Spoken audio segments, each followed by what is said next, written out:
Tuesday, that is May 25th, marked the one-year anniversary of the death of a black man named George Floyd in police custody. The horrifying video sparked a global movement that we now know as the Black Lives Matter movement. It exposed the systemic racism and police brutality that continues to plague the U.S. justice system even to this day. We'll discuss all this and more stories from America. Welcome to Beyond World is One. My name is Priyanka Sharma, and this is our special weekly broadcast of the WION VOA co-production. Our top focus in this special broadcast. Tuesday marked the one-year anniversary of the death of Minneapolis man George Floyd in police custody that then sparked worldwide protests. Even after the incident, U.S. lawmakers have failed to pass comprehensive police reform legislation. VOA's congressional correspondent Katherine Gibson has more on the negotiations from Capitol Hill. Take a look. 9 minutes and 29 seconds.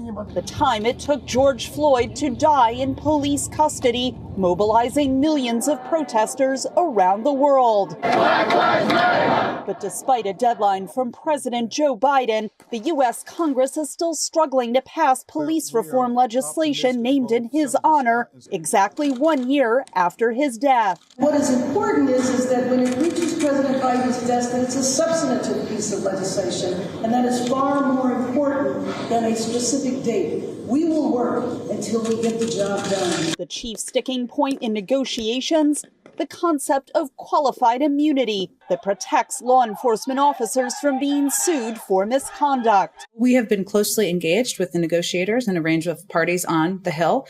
We have also been respecting the space needed for the negotiators to have these discussions about where they can find common ground. Lawmakers failed to reach an agreement last summer on the same issues at the height of protests over Floyd's death. His family is marking the anniversary with Biden amid reports the White House is seeking agreement on the legislation from police unions. We don't think that it has to be one against the other. It should be that we all want better policing. We all want just policing where George Floyd would get an opportunity to take a breath without having a knee on his neck. The Floyd family is also on Capitol Hill today, meeting with the lead negotiators of the legislation, Democratic Senator Cory Booker and Republican Senator Tim Scott. I think I should only speak about what I'm completely confident of, and I'm confident that we're making progress. If passed, that legislation could also include a national registry of police misconduct and a ban on police chokeholds and no-knock warrants. Katherine Gibson, VOA News, Washington.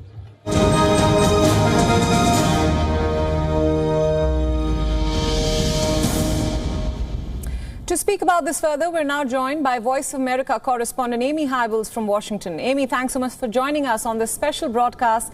Some poignant moments for the family of George Floyd in the nation's capital on Tuesday to mark the anniversary. We understand his brother also visited the Black Lives Matter Plaza. Could you tell us more about this? Well, I'm actually standing in the Black Lives Matter Plaza. This area has special significance for the city of Washington, D.C. It's very close to the White House, which is over my shoulder, and it's also the area that protesters gathered last summer following the death of George Floyd. It's also the area that former President Donald Trump walked through for a photo op in front of St. John's Church after the area was cleared of protesters by tear gas. Now, on Tuesday, George Floyd's brother came down here with other family members after meeting with U.S. President Joe Biden, Vice President Kamala Harris, and U.S. lawmakers. During a meeting with reporters here on the plaza, he had a chance to talk with them. He talked about the need for the George Floyd Justice and Policing Act to be passed. He told reporters that, quote, "We need meaningful legislation." On that same day, there was a photo of George Floyd's little girl walking through a door in the White House that was being held open by a U.S. Marine. That photo really struck a chord with many here in the United States, and that photo quickly went viral. Now, the Biden administration had hoped to mark the anniversary with a passage of the George Floyd Justice and Policing Act. Obviously, that didn't happen. But during their visit here in Washington, D.C., the George Floyd family really used this as an opportunity to reflect on their loss and to push for that legislation. Right. Now, Amy, are there any updates on the status of the George Floyd Justice in Policing Act? Well, as it happens, one day after the Floyd family visit here to Washington, D.C., Republican lawmakers have spoken out about the timeline for the passage of a bipartisan bill. Lead Republican negotiator, U.S. Senator Tim Scott of South Carolina, said that I think it's June or bust. He told reporters, we've got 3 weeks in June to get this done. Now, that's the first time he's really said anything about a deadline on that. Remember, the Democratic-run House of Representatives passed legislation back in March, but this bill has been stalled in the U.S. Senate as Senate Republicans try to negotiate for some compromises in certain areas. They want some more moderate measures in some regards. The states aren't waiting, though. The U.S. Constitution allows states at the local level to enact their own laws. According to the National Conference of State Legislatures, since the death of George Floyd, 40 states and Washington, D.C. have all enacted legislation aimed at reforming law enforcement. So there's definitely movement in this regard on the local level. Right, Amy, thank you so much for these insights. We'd like you to give your inputs on another story coming from America, so stay with us on this broadcast as of now. Now, this week, the U.S. hit the milestone of having 50% of adult Americans fully vaccinated for COVID-19. U.S. President Joe Biden has set the date of 4th of July for 70% of all adults to receive at least one dose of a vaccine. And for those who are still hesitant, states across the country have now devised new incentives for people to get their jabs. VOA's Valentina Vasileva reports. Take a look. $1 million for getting a COVID vaccine? Not likely, but local authorities in some American states seem willing to do almost anything to encourage people to get vaccinated. Ohio Governor Mike DeWine recently announced that 5 randomly chosen people who get their shots in June and early July will get $1 million cash prize. My fellow citizens, let's do this, Ohio. Let's get it done. Let's get everyone vaccinated. Because we are Ohioans, we are Buckeyes, we're strong, and we will finish the job. Every Wednesday, Ohio authorities will announce the lucky winner of a weekly lottery. The prize money comes from federal funds. The state is also incentivizing teenagers to get vaccinated. One lucky kid will get a 4-year stipend and full tuition at the university of his or her choice, including room and board, fees, and books. But not everyone approves of these incentives. Twitter users have widely criticized the governor's actions. Governor DeWine responded to critics by saying that choosing not to get vaccinated is irresponsible. And right now, less than 40% of Ohio's population is fully vaccinated. The rest are either undecided or don't want a vaccine at all. It's this vaccine hesitancy that political leaders are trying to overcome. For those who get their first shot between now and Memorial Day, we're offering a voucher from our Fish and Wildlife Department and our Parks and Conservation folks, and from retailers like LL Bean, the Portland Sea Dogs, our minor league baseball team, Charlie knows so well, and the Oxford Plains Speedway, our biggest racetrack. Since the start of May, vaccination rates across the U.S. have been falling, and medical centers offering vaccines have been closing due to the lack of patients. For life to return to normal, public health experts say tens of millions more Americans need to get the shot. And while incentives like money, tickets, and even a free glass of beer can help motivate people, health experts say raising awareness about the vaccine is key. This may not be the right incentive for everyone, but what people should look for and ask questions about is about the vaccine itself. And so these incentives are really a way to get people to think about the vaccine and to talk about the vaccine. Whether or not these measures are effective will become clearer by the 4th of July holiday. The date is not accidental. President Biden has set a goal that by Independence Day, 70% of the U.S. population will have the vaccine. For Valentina Vasileva in Washington, Anna Rice, VOA News.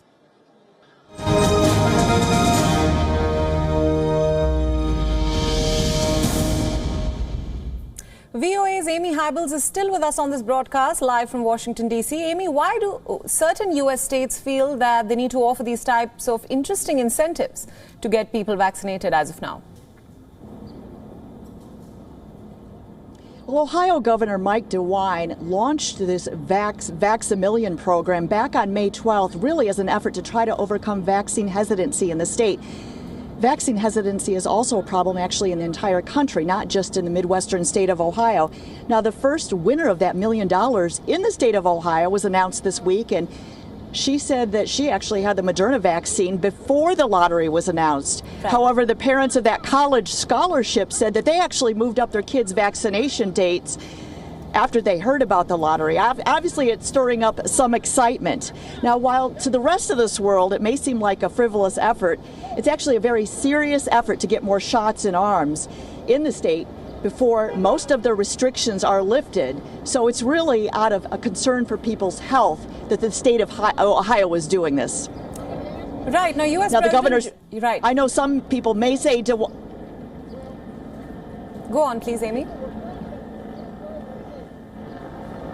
Yeah, well, the governor said, quote, I know some people may say, DeWine, you're crazy. This $1 million drawing idea of yours is a waste of money.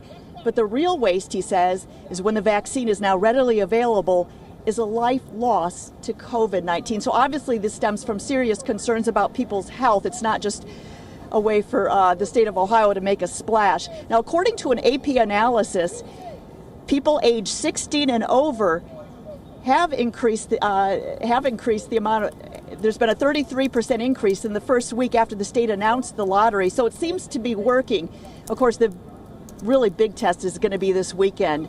This is the kickoff to the Memorial Day weekend here in the United States, and really it's the first major holiday here in this country since the vaccine rollout and since the mask restrictions have been loosened in this country. So obviously health officials are going to be closely watching the numbers after this weekend to see what the fallout is.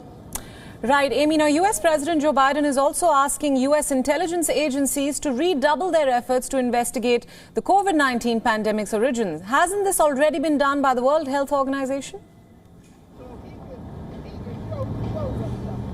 Well, U.S. President Biden this week has asked the U.S. intelligence agencies to report back with him within 90 days. Now, he also has said that he's going to try to make that report public after months of minimizing the possibility that the coronavirus emerged from a lab accident. The Biden administration is really responding to both U.S. and world pressure for China to be more open about the outbreak. It's also an effort by the Biden administration to head off complaints from Republicans that the president isn't doing enough in this regard.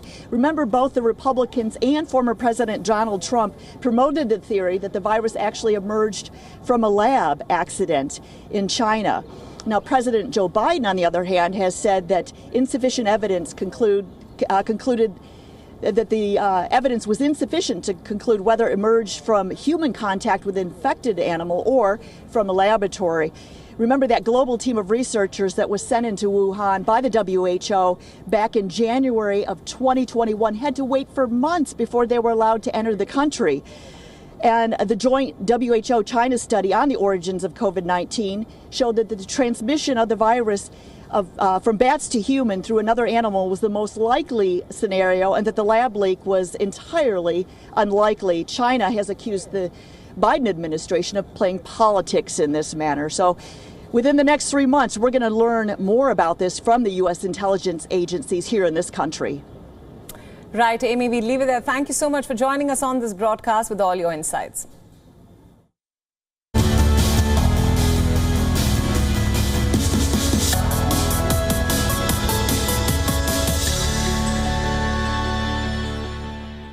WION World is One is now available in your country. Download the app now and get all the news updates on the move.